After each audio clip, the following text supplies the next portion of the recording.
What's the easiest and best way to paint rusty metal objects so they last a long time? Today's project is bigger than a bread box. Actually, it is a bread box.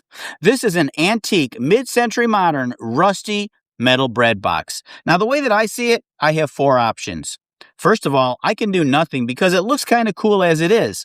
Number 2, I can wash it and then treat the rust using a product like Ospho.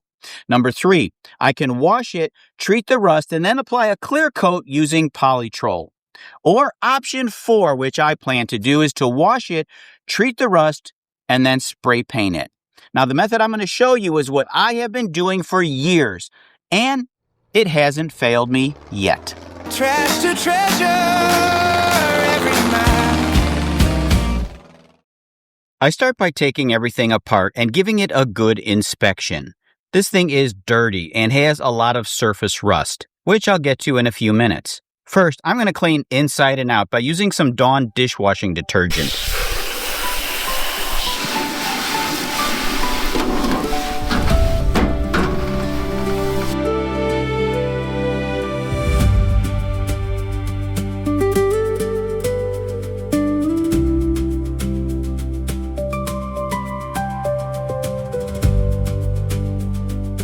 Any good soap should work. Let it dry. And if you enjoy watching paint dry, here's a little time lapse of water drying.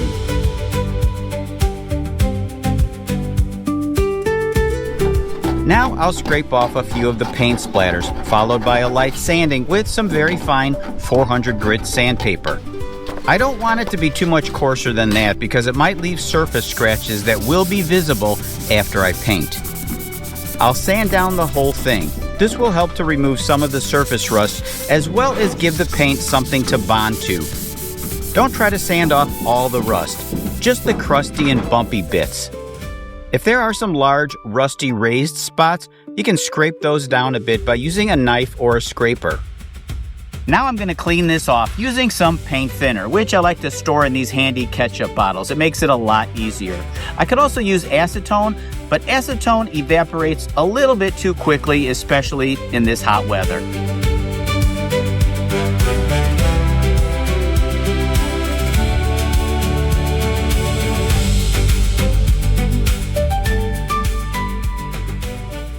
Once I wipe off all the rust from sanding, I'll turn the rag inside out and do it again.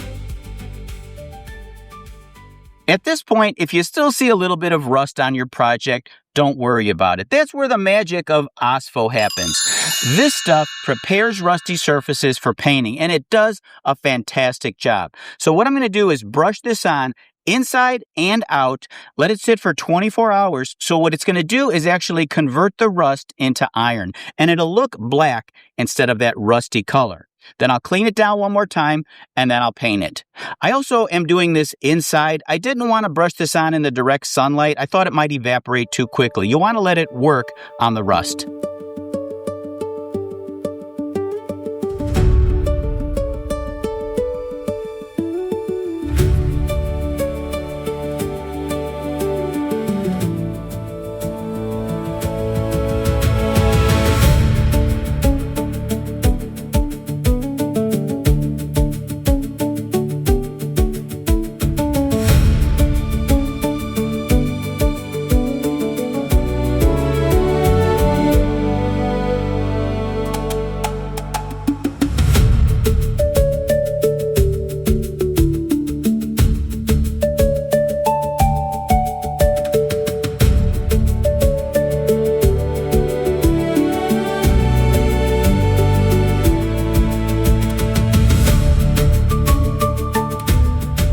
It's been over 24 hours since I applied the Ospho. The rust is completely gone.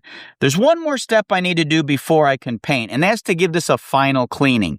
Now, to do that, I could use some paint thinner again or some acetone. This time I'm going to choose acetone. It's a good solvent and cleaner, and it evaporates very quickly. Sometimes after using the Ospho, you will see this white residue, but the acetone will clean that up.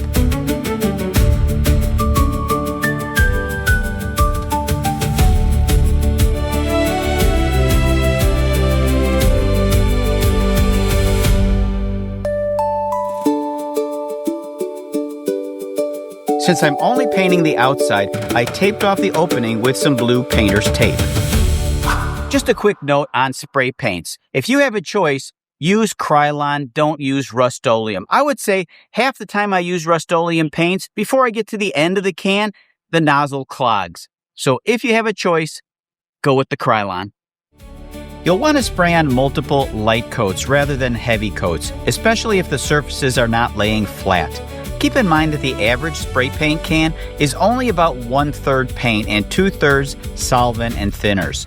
If you apply it too heavy, it's very easy to get drips or runs in the paint. And if you do happen to get a run, it's best to just let it dry, then sand it off and paint it again. It might take 4, 5, maybe even 6 coats to get this to look really good. The key, though, is the final coat. When you spray your last coat on, make sure that you apply it so the final finish is slightly wet. You don't want to see any dry spots. Look at it on an angle. If you see any dry spots, that's what your finished product will look like. Make sure that you read the instructions on the back of the can when it comes to spraying multiple coats. It'll tell you when to apply additional coats so you can avoid sanding in between each coat. Well, that's the ball game right there, folks.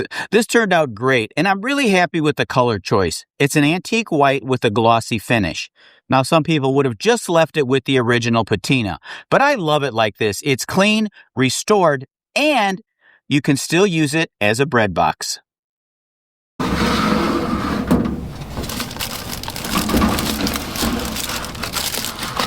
Which, by the way, this rustic Italian loaf from Costco is delicious. Now the only thing I have left to do is to apply an optional wax, which will help protect the finish and, in my case, lubricate that sliding door.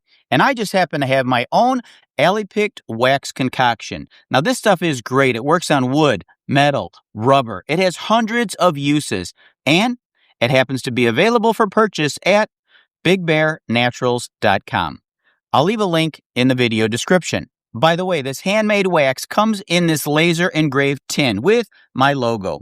And once you use up the wax, you can keep the tin for storing nails, screws, and other small parts. I'm Tom. This is Alley Picked. And thanks again for watching. Paint it on, make it shine. Old bread box, new design.